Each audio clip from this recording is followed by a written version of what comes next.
पन्नगे च सुरेन्द्रे च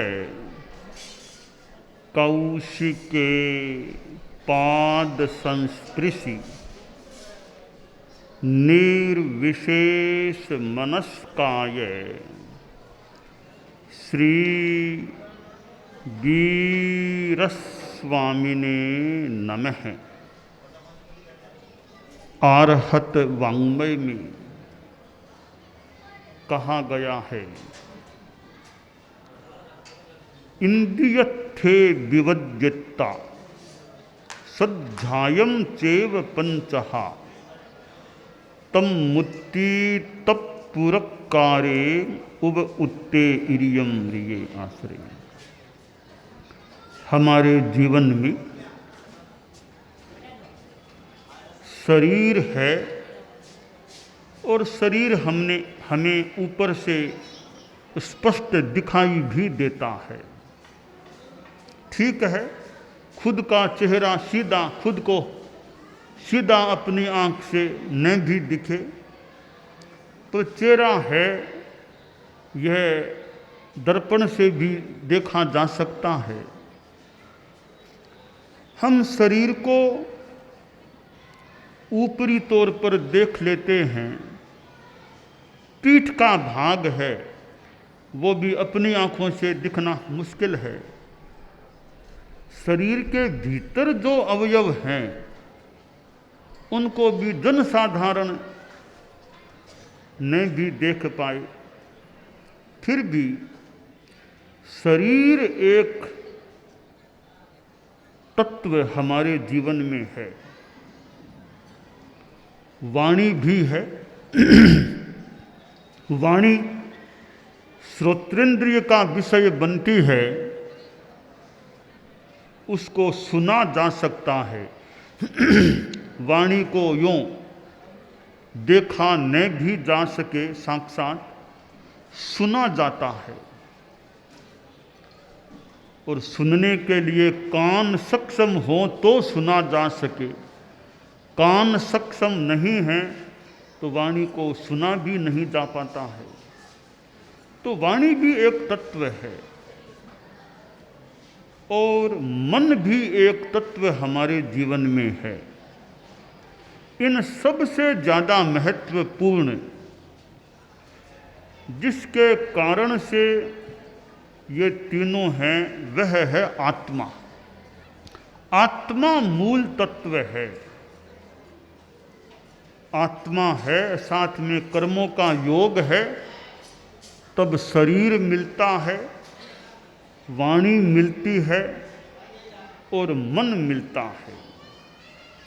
तो हमारा जीवन जो है वो चार तत्वों का योग हो गया, शरीर, वाणी, मन और आत्मा।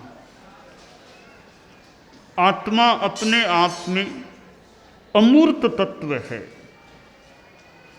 वह पुद्गलात्मक नहीं है। शरीर पुद्गल है, वाणी भी पुद्गल है, मनोवगणा के भी पुद्गल होते हैं। मन एक ऐसा तत्व है जो हमें साक्षात आंखों से भले न दिखे, पर मन हमारा कितना चंचल रहता है। मन में कितने विचार आ जाते हैं। कभी अच्छे विचार आ जाते हैं और कभी बुरे विचार आ जाते हैं। मन अंदर है तो मन में क्या आ रहा है हर किसी को पता भी न चले, किसके मन में क्या विचार आ रहा है। कोई ज्ञानी मन है पर ये ज्ञानी, विशिष्ट ज्ञानी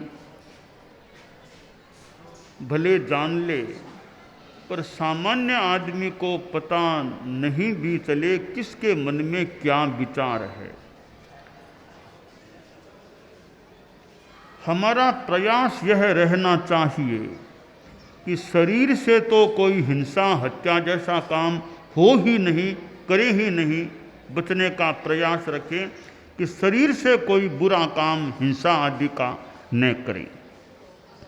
वाणी से ऐसी भाषा न बोलें जो कटु हो, किसी को वैसा बोलने से दुख होता हो और अयथार्थ बात हो, झूठी बात हो।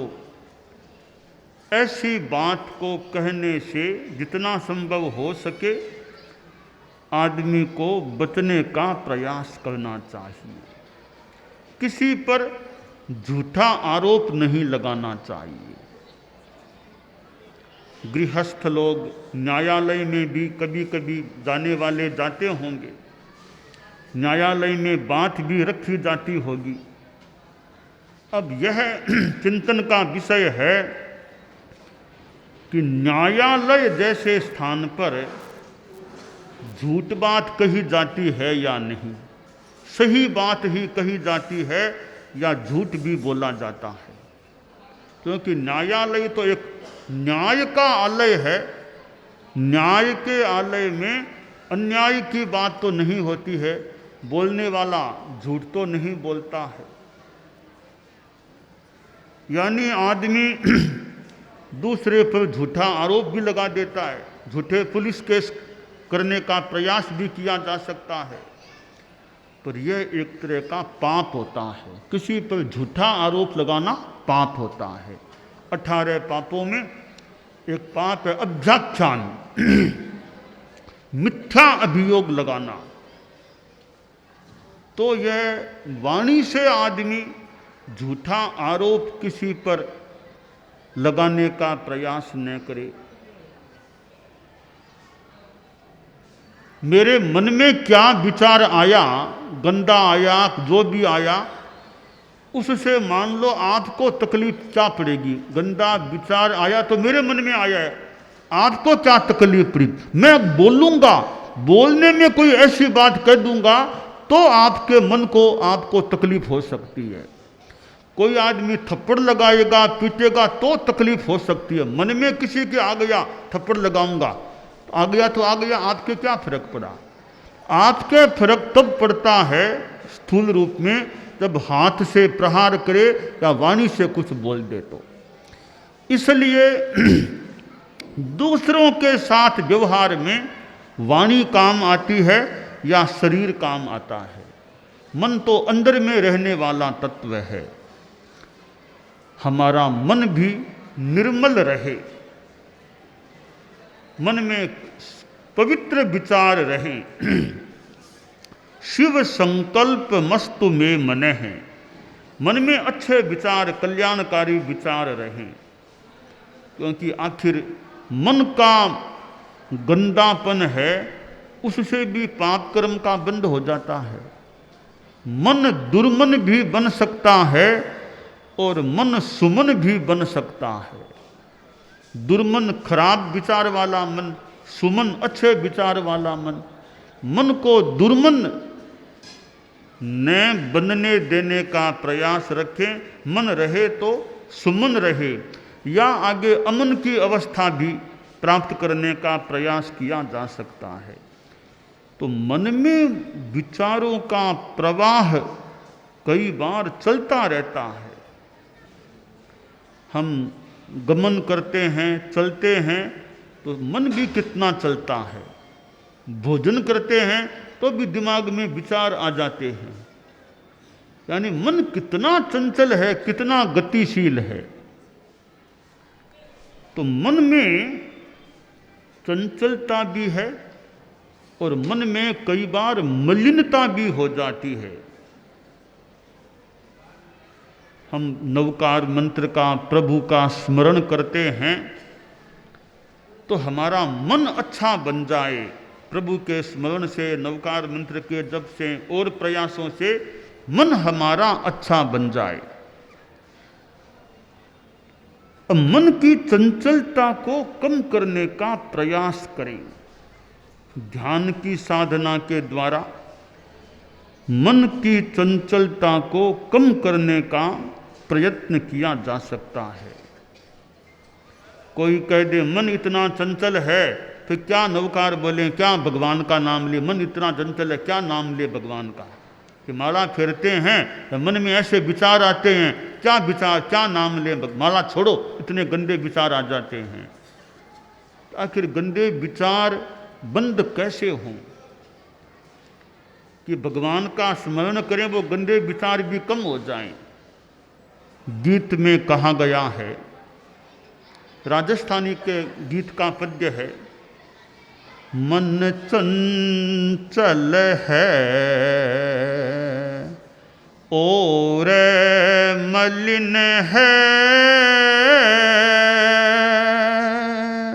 मन चंचल है और मलिन है, ओ है ढीठ धुतारो, सब कुछ है तब ही तो तेरू, सब कुछ है तब ही तो तेरू, सकरुण दृष्टि निहारो, प्रभु म्हारे मन मंदिर में पधारो, मारो स्वागत नाथ सिकारो, प्रभु म्हारे मन मंदिर में पधारो। तो कि मन चंचल है तो प्रभु का स्मरण करें, मन मलिन भी है, वो मलिनता चंचलता कम हो सके। दीर्घ श्वास जैसे प्रयोग किए जाएं और मन को एकाग्र करने का प्रयास करना चाहिए। अब मन में कैसे विचार आ जाते हैं। एक जैन श्रावक था, घर में बैठा बैठा सामायिक कर रहा था। हमारे जैनों में सामायिक का क्रम चलता है। सामायिक एक मूर्त का जो कालमान का सामायिक लेते हैं, कितने लोग सामायिक करते होंगे। तो वह आदमी घर में ही अपने निजी कमरे में बैठा बैठा सामायिक कर रहा था और परिवार के लोग प्रायः बाहर गए। एक घर में पोता था, पोता वो दादा था, दादा सामायिक में था। दादा ने पोते से कहा था, बेटा मैं अंदर सामायिक में हूँ, तुम अपना काम करो, मैं सामायिक में हूँ। पोते को कह के सामायिक में बैठे थे। सुबह संत भिक्षा गोचरी के लिए आ गए तो वो पोता आंगन में बैठा था, 10-12 वर्ष का था पोता। तो संतों ने कहा, रे दादाजी कहाँ हैं, दादाजी कहाँ हैं, वो सेठ साहब कहाँ हैं। तो पोता बोला कि मथेण वंदामी, दादाजी तो चमार की दुकान पर गए हैं, चमार की दुकान पर गए हैं। वो दादा अंदर कमरे में था, सामायिक में था। उसने सुन लिया कि पोते ने कहा है मेरे लिए कि चमार की दुकान पर गए हैं। तो दादा को आ गया गुस्सा कि झूठ बोलता है पोता। तो अंदर से दादा बाहर आया, सामायिक मुख वस्त्रिका बंदी थी, सामायिक में था। आके बोला कि महाराज ये मेरा पोता है, देखो कितना झूठ बोलता है। इसको पता था, इसको कह करके मैं सामायिक में बैठा था। तो इसने मेरे लिए क्या कहा कि दादाजी तो चमार की दुकान पर गए। कितना झूठ, आज तो रंगे हाथों पकड़ा गया, कितना झूठ बोलता है ये। वो सेठ थोड़ा गुस्से में आया हुआ था। तो वो मुनि जी थे, उसने कहा ठीक सेठ साहब, अभी आप थोड़ा शांति रखो, अभी शांति रखो, शांति से बात कर लो। कहा क्या शांति है, पोता बड़ा ऐसा ही है, झूठ बोलता रहता है। वो संत भी बड़े ज्ञानी पुरुष थे। है। वो पोता था तो छोटा ही, पर था अच्छा, थोड़ा ज्ञानी था। तो संत भी ज्ञानी था, वो पोता भी थोड़ा ज्ञानी था। तो संत ने सेठ साहब से पूछा कि आप क्या कर रहे हो, आपको दिखता नहीं है क्या? सामायिक में हूँ, मुख्य पत्रिका बंदी है, सामायिक कर रहा हूँ। कहाँ थे? इस कमरे में था। मैं कमरे में था। पोते ने कहा कि चमार की दुकान पर गए हैं। एकदम झूठ बोला है ना। तो संत ने कहा आप कमरे में थे, आपका दिमाग कहाँ था? मन में क्या विचार आ रहे थे? मन की बात तो छोड़ो महाराज, मन की बात छोड़िए, हम तो गृहस्थ हैं, अनेक बातें दिमाग में। तो फिर भी अभी जस्ट 1 मिनट पहले मन में क्या विचार था? कि महाराज जी मन में तो यह था कि ये सामायिक में 10 मिनट की देरी है, सामायिक आ जाएगी तो मेरे जूते फट गए हैं, चमार की दुकान पर जाकर जूते ठीक कराऊंगा मैं सामायिक आने के बाद। तो ये सोच रहा था सामायिक आ जाए 10 मिनट के बाद तो चमार की दुकान पर जूतों को ठीक कराऊंगा। तो फिर चमार की दुकान की बात सोच रहा था। तो संत ने कहा, पोते ने और क्या कहा? पोते ने यही कहा था कि चमार की दुकान पर गए हैं। आप शरीर से यहाँ थे, आपका मन मानो चमार की दुकान पर गया था। हाँ महाराज ये तो हुआ था, ये तो हुआ था। तो आपका पोता देखो, ठीक है आपकी दृष्टि में एक अपेक्षा से मान लो झूठ बात होगी, पर दूसरे कोण से देखो तो पोते ने ठीक कहा ना कि आप चमार की दुकान पर गए हुए हैं। हाँ महाराज ये बात तो ठीक है। तो सामायिक करते हैं तो भी हमारा मन कई बार गृहस्थों का भी और कहीं जा सकता है। तो मन की चंचलता कम हो, मन की मलिनता, राग द्वेष गुस्सा आक्रोश ऐसे भाव हैं, वे भी हमारे मन को अपवित्र बना देते हैं। आदमी दुकान पर बैठता है, वहाँ बेईमानी की बात मन में कि कैसे ठगूं, कैसे धोखाधड़ी करूं। वो स्कूल में लड़के पढ़ते थे तो गणित की कक्षा का समय था, गणित का कालांश, वो कालांश गणित का था। और वो प्राइमरी कक्षा के स्कूल के बच्चे थे। तो मास्टर साहब मैथ्स के थे, तो वो गणित पढ़ा रहे थे, छोटे छोटे सवाल बच्चों को पूछ रहे थे। तो एक बच्चे से पूछा कि बताओ तुम्हारे पिताजी क्या काम करते हैं?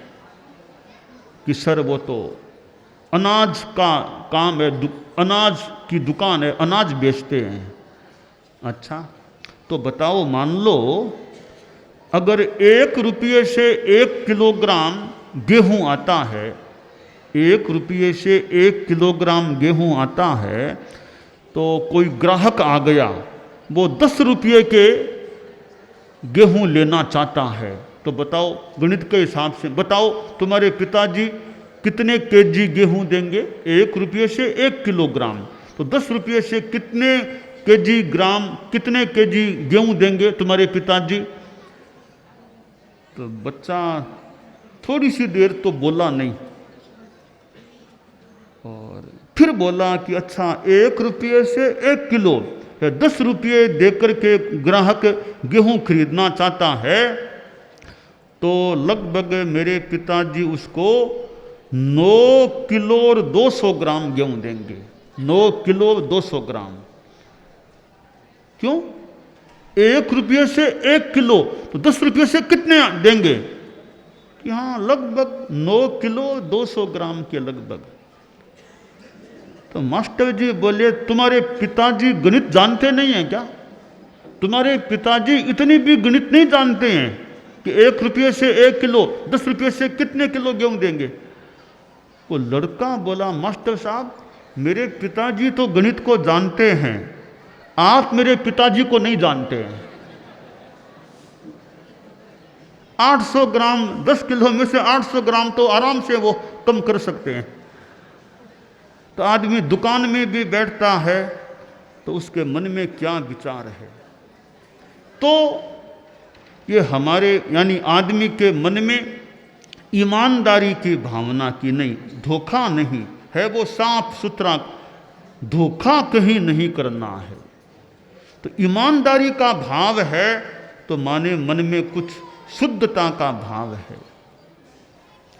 आदमी बात बात में गुस्से में आ जाए, थोड़ा कुछ कह दिया और एकदम गुस्सा आ गया, टेम्पर लूज, आक्रोश, मन में गुस्सा आ गया और बोलने लग गया, इसका मतलब मन की ये गुस्से की कंट्रोल की स्थिति कम है।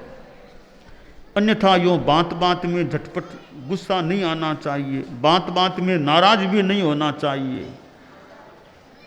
तो आक्रोश है, बेईमानी है, ऐसे भावों से मन अशुद्ध बन जाता है। तो धार्मिकता का लक्षण एक यह है कि हमारा व्यवहार भी ईमानदारी पूर्ण हो, व्यवहार में सहिष्णुता हो, शांति हो, अच्छा हो। तो हम अपने मन को सुमन बनाए रखने का, बनाने का प्रयास रखें, यह काम्य है।